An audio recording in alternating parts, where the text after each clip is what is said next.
Salut à tous, bienvenue donc dans l'entrepreneur lifestyle, Thierry hashtag Henry. Donc aujourd'hui toujours un épisode en solo.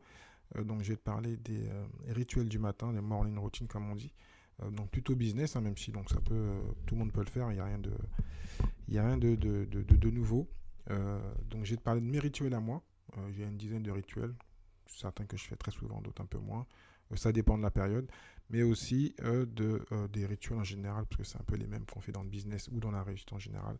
Donc je vais t'en parler donc tout de suite et en même temps donc en fin d'émission je vais te donner aussi donc un moyen en fin de compte de toi-même avoir ce type de rituel et donc de te mettre certaines habitudes pour pouvoir te développer et puis réussir tout ce que tu entreprends parce que donc le but de ces rituels c'est vraiment de te mettre dans un bon état d'esprit, de t'habituer à les faire qui va te faire passer une bonne journée parce que donc tout se passe souvent dans la journée.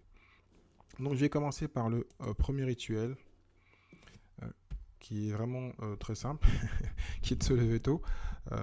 Donc malheureusement certains aiment se lever tard. Je vais pas moi te dire de te lever à 5 heures du matin, parce que moi je sais que j'arrive à le faire, parce que je suis pas un gros dormeur. Mais même 5 heures je le fais pas, parce qu'en général, enfin je suis levé, mais je me lève pas parce que je dérange tout le monde. J'ai 3 enfants, j'aime pas prendre l'excuse des enfants, mais j'ai une famille, donc, et en plus je suis près de moi une vraie dormeuse. Donc ça peut être un peu compliqué. Donc je suis levé, mais je suis pas debout, on va dire, dans ce que je fais. Et donc je vais te dire tout ce que je fais. Moi, je me lève plutôt entre 5h45, 6h. Ça dépend de l'heure où je dors, comme je dors environ 5-6 heures. Bon, bah, c'est simple. Quand je voulais vraiment faire les 5 heures, je m'endormais avant 10 heures ou autour des 10 heures. Et je me levais facilement à 5 heures, sans aucun problème. Là, plutôt que je me remets un peu à bosser le soir et autres, je dors un peu plus tard, ce qui fait que je me lève en général vers 5h45, 6 heures. Et même si je ne le voulais pas, parce que donc, je suis papa d'un enfant d'1 an, automatiquement je me lève, parce qu'il faut donner le biberon. Donc voilà, donc j'ai pas le choix. Mais donc moi je me lève assez facilement, il n'y a pas de problème, j'ai pas besoin de faire de sieste l'après-midi, c'est rare. Euh, mais bon voilà. Donc se lever le matin, comme ça on a du temps. Alors, après bien sûr ça dépend de la situation de la maison, parce que ce que je disais, ouais, le but c'est pas de réveiller tout le monde et de faire du bruit et d'être en endroit. Donc quand tu te lèves tôt, tu gagnes du temps. Souvent on dit que le temps c'est de l'argent et qu'on n'a pas de temps. Tout le monde se plaint de ne pas avoir de temps. Mais quand tu te lèves tôt, tu gagnes 1 heure, 2 heures, ça dépend de l'heure où les autres se lèvent. Et donc toi, tu as le temps pour toi. Et c'est vrai qu'on est souvent pris par les téléphones, par plein de choses au travail, des gens qui vous demandent des choses. Là, il n'y a personne qui se lève, tout le monde est en train de dormir, donc tu peux te concentrer que sur toi. Ce qui fait que moi, je fais automatiquement ce qu'on appelle une période de gratitude qui dure pas longtemps, hein. Juste le fait de remercier d'être toujours en vie, d'avoir la santé, d'avoir ses parents, d'avoir sa famille. Voilà. Quand tu n'as pas de décès, quand tu n'as pas de problème de santé, tu ne peux pas te plaindre.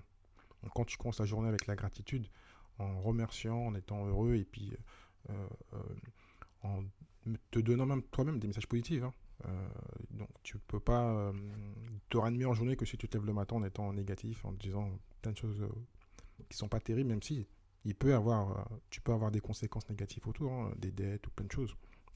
Commence le matin à te dire que voilà, tu as plein de choses, même si il y a des moments difficiles, trouve des choses positives, tu verras que tu iras déjà mieux. Ensuite, ce que je fais automatiquement, c'est lire ou un podcast. Lire, j'ai un peu plus compliqué parce que je ne veux pas déranger tout le monde. Donc, comme j'aime le podcast et les audios, et que c'est plus simple en général, je vais chercher le téléphone parce que je ne dors pas près du téléphone et de l'ordinateur. Je l'ai déjà dit, en plus, c'est pas très bon. Donc, je vais le chercher, ça me permet de me lever. Tout doucement, on récupère le téléphone, de l'allumer et donc de me recoucher en général ou sinon d'aller donc directement prendre le petit déjeuner. Parce que quand il est très tôt, quand il est 5h30, bon, dans la pénombre ou j'y vite. Donc je me recouche, je me repose sur le canapé, je me mets une petite demi-heure de podcast en attendant en fin de compte que le petit se lève. Je me mets une podcast souvent, donc c'est le business ou développement personnel. Euh, Quand j'ai un livre où je suis en retard sur le bouquin parce qu'il faut qu'il lise en général un livre par mois, je prends le bouquin. Ça me permet d'avoir du temps pour moi, de me donner des idées, ce que je vais venir après parce que j'ai aussi un rituel donc, pour avoir des idées. Donc les podcasts et autres donc, me donnent des conseils pour le business, pour le développement personnel.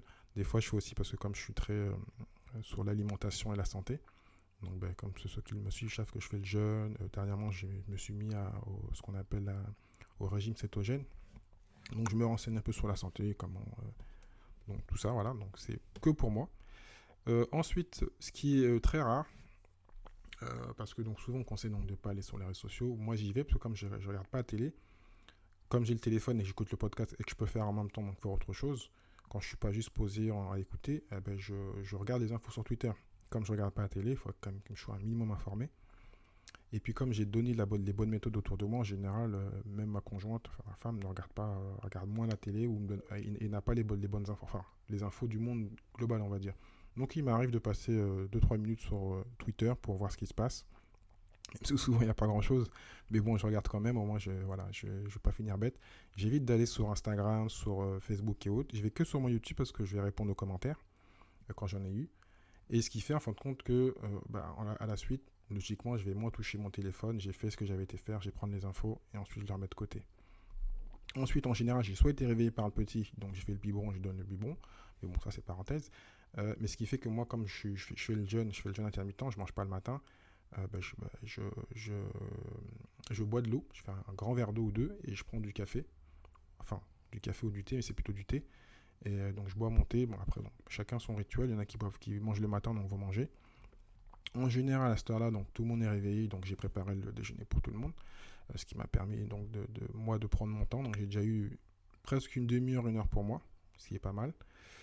Je pars avant tout le monde parce que donc moi j'ai déjà pris mon déjeuner en général, donc et je commence mes exercices. Comme ça, je ne suis pas dérangé par les petits aussi. Donc je fais pas grand chose, je fais environ 20 minutes par jour, mais je le fais maintenant tous les jours depuis 1 mois et demi parce que j'étais blessé. Et donc tous les jours, je fais donc mes exercices burpees et autres, en général sans appareil. Surtout donc parce que à mon âge et avec ma taille, donc problème de dos, donc du gainage et des abdos. Pareil, toujours un moment pour moi, même si bon en général les enfants finissent par venir faire un peu d'exercice avec moi pour m'aider. Pas grave, ils sont pas très lourds, donc je peux aussi donc me servir avec eux, donc de faire aussi les exos avec eux. Ça me permet aussi de partager un moment avec eux, parce qu'ensuite eux vont partir, parce que moi je suis à la maison, je travaille à la maison. Et j'enchaîne par une habitude dont j'ai déjà parlé, que moi j'ai commencé il y a presque 1 an, précisément 10 mois, que j'aime très bien, c'est la douche froide. Donc des fois la douche froide je la fais même plus tôt, parce que quand je dois partir de la maison, je change mon rituel et je commence directement dès que je me lève après la gratitude et le podcast, je vais directement à la douche froide, ce qui me permet donc de me réveiller. Voilà. Mais bon, là donc après l'exercice logique, je fais une douche froide. Moi je crois vraiment à tout ce qui est cryothérapie, même si là c'est qu'une douche froide, donc je suis pas dans de l'eau glacée. Mais j'ai vu les changements, je me sens vraiment mieux avant. Je fais aussi la douche froide le soir, ce qui me permet de m'endormir. Bon, ça c'est une parenthèse, donc j'ai déjà parlé de ça. Donc la douche froide. Et puis ensuite, je commence à planifier ma journée. Et surtout, donc, ce que je fais par rapport au podcast, c'est que j'essaie donc de remettre sur papier les idées que j'ai eues, soit en soirée, si je me rappelle, souvent je ne me rappelle pas de tout, ou le matin que j'ai eu, et donc avoir des idées, donc des sujets donc, de podcast, pour YouTube, de business, pour la santé, enfin, tout type d'idées.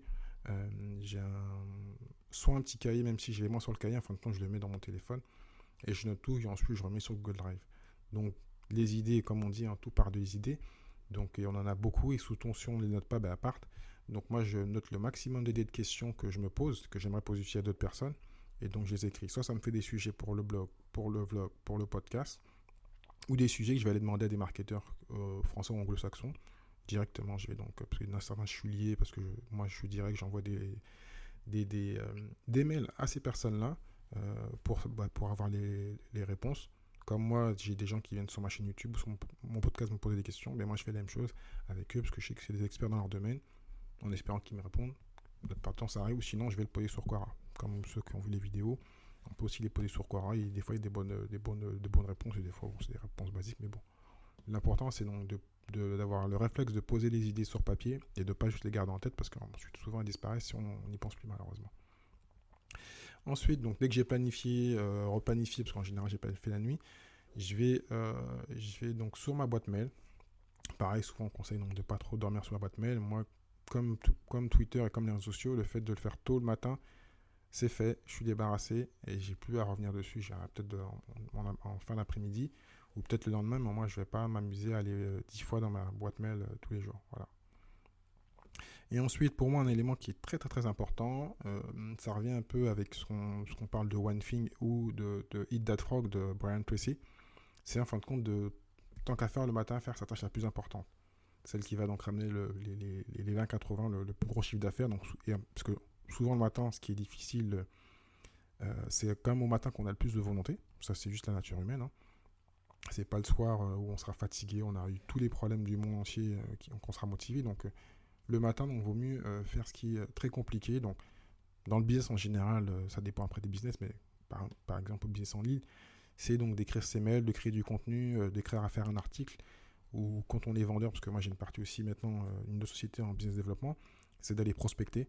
Voilà, donc c'est les parties difficiles, mais au moins elles sont faites. Tous les problèmes peuvent arriver, voilà. Pendant 2-3 heures, j'ai fait ce qui est le plus important, ce qui ramène du chiffre dans ma boîte, et ensuite, l'après-midi, bon bien sûr je vais continuer, mais c'est la nature humaine, on a moins de volonté avec la journée qui passe et les problèmes qui arrivent. Donc automatiquement donc se focaliser sur les tâches qui ramènent du chiffre et qui ont le plus d'intérêt pour soi. Donc voilà pour ma liste donc des différentes routines à faire le matin. Donc voilà, j'espère que ça t'a aidé. Bien sûr, on a une vie différente. Je pense que tu ne fais pas le jeûne, ou il y a plein de choses que tu ne fais pas, donc tu peux après les mettre dans différents sens. Et après, donc pareil, je disais, tu peux avoir des enfants ou pas, ou avoir l'appartement qu'il faut où tu peux te lever tôt et faire du bruit, on va dire entre parenthèses. Donc j'espère que ça t'a aidé. Donc moi je te répète rapidement ce que je fais. Donc me lever tôt. Donc après moi je te dirais, pas obligé de faire comme 5 heures, c'est la mode. Laisse ça aux millionnaires, aux milliardaires. 6 heures c'est pas mal, même 6h30 c'est pas mal. Le but c'est de gagner une demi-heure, 1 heure. Tu as le temps de faire beaucoup de choses. Donc ensuite de te faire un instant de gratitude, ça dure pas 20 ans, ça dure vraiment 2-3 minutes. Si tu veux faire plus et rajouter à ça de la méditation pour le faire plus tranquillement. Lire ou écouter un podcast ou un audio sur Audiolib. Hein. Après, bon, ça c'est plutôt à part, donc les réseaux sociaux, je suis pas sûr que ça puisse intéresser tout le monde, mais bon, le but c'est moi d'avoir l'information donc sur Twitter. Mais après, tu peux retirer cette partie-là. Bien sûr, même si tu prends ton déjeuner, boire de l'eau, parce que donc le soir on se déshydrate, donc boire beaucoup d'eau, donc 1 ou 2 verres d'eau avant, puis ça va permettre de te remplir, donc de moins manger. Voilà. Bien sûr, les exercices, après tu peux le mettre dans les différents sens, hein, mais bon, en général, parce que moi, comme je ne mange pas, je déjeune pas, je peux faire l'exercice. Quand tu as le ventre plein avec un déjeuner, l'exercice, ça passe pas, donc il faut le faire avant. Donc ensuite, je te dis donc la douche froide, planifier, regarder tes mails, et ensuite, et faire donc la tâche la plus importante pour toi. Voilà. Donc, n'hésite pas à commenter, à partager ce rituel pour me dire ce que tu en penses. Et si bien sûr tu veux faire un peu plus de développement personnel, je te conseille donc d'aller chez mon partenaire donc, sur le lien que je te propose, donc thierry-du6henry.fr/EPR. Donc thierry-du6henry.fr/EPR. En fin de compte, c'est un séminaire qui a lieu donc en début du mois de septembre, fait donc par David Laroche. Il reste quelques places qui va te permettre en fin de compte de développer personnellement et donc d'avoir ces rituels là. Il va y avoir d'autres rituels d'entrepreneurs. Et bien sûr, on sait très bien que dans la vie, il faut être coaché, on ne fait pas tout seul. Donc c'est bien donc les livres et les podcasts et les vidéos. Mais quand tu as un humain qui a réussi, qui a fait réussir d'autres personnes, c'est toujours aussi bien que de le faire tout seul. Donc je répète, thierry-du6henry.fr/EPR. Donc moi je te dis à très bientôt pour le prochain épisode. Ciao, ciao.